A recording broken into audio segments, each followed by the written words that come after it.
Opinion: India can beat Trump tantrums with Atal. Doctrine: stay calm, build own capability. In an inverted and unintended way, US President Donald Trump may prove to be India's best friend. Even if he follows up his public bullying and childish tantrums with actual sanctions. Trump has been particularly prickly over India's refusal to bend its knee to the US trade hegemony and to forsake its time-tested friendship with Russia. He wants India to stop buying oil and arms from Russia and China, while Europe continues to do so. He himself is keen to make up with Xi Jinping after sensing a Chinese backlash to his tariff war that the US may find difficult to handle. Trump is still hoping that India will cave. New Delhi's first response has been a matured and measured statement from the Union Ministry of Commerce and Industry. The government has taken note of a statement by the US President on bilateral trade. The government is studying its implications.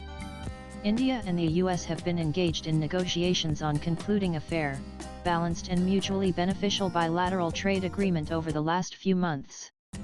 We remain committed to that objective, it reads. If only Trump looked back 27 years over his shoulders, he would know that India keeps calm and emerges stronger from such threats and hostility. India has a very potent response template ready from former PM Atal Bihari Vajpayee's playbook: do what you have to, stay calm even if allies abandon you, build capacity at home, and go about your business.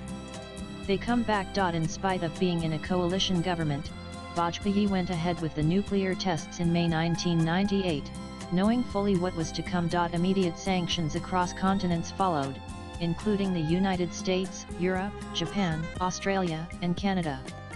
Interestingly, Russia condemned India's nuclear tests, but just as the Soviet Union did in 1974, did not impose sanctions. But most powers wanted to stop India from nuclear proliferation by restricting aid, loans, and technology transfers.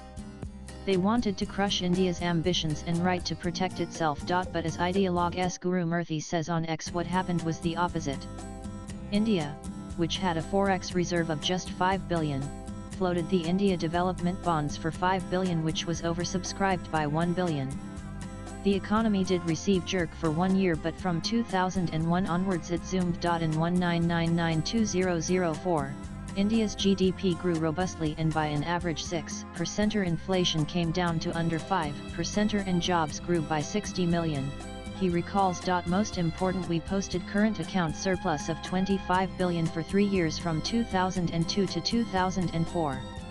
Never from 1950 to till now we ever posted current account surplus except those 2 years, and for 1 year in 197,677, that is during the emergency, says Guru Murthy. At that time I was associated with the government responses to the sanctions.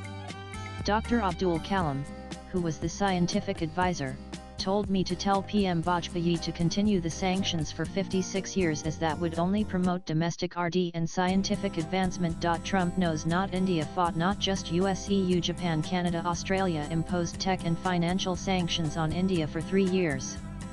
They thought they could crush India. What happened was the opposite.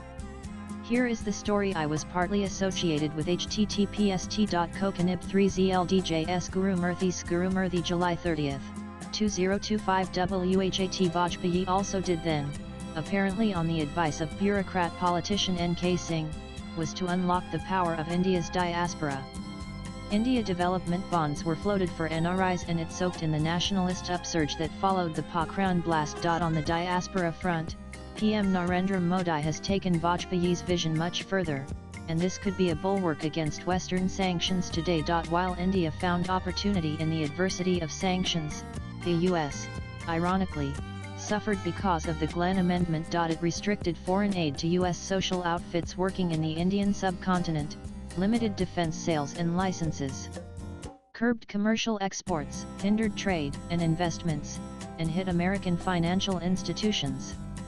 Export opportunities were lost. One surprise victim of the sanctions was the U.S. agricultural sector. On March 19, 1999, the Committee on Ways and Means requested that the U.S. International Trade Commission USIC examine the economic sanctions imposed on India and Pakistan under Section 102 of the Arms Export Control Act, or the Glenn Amendment.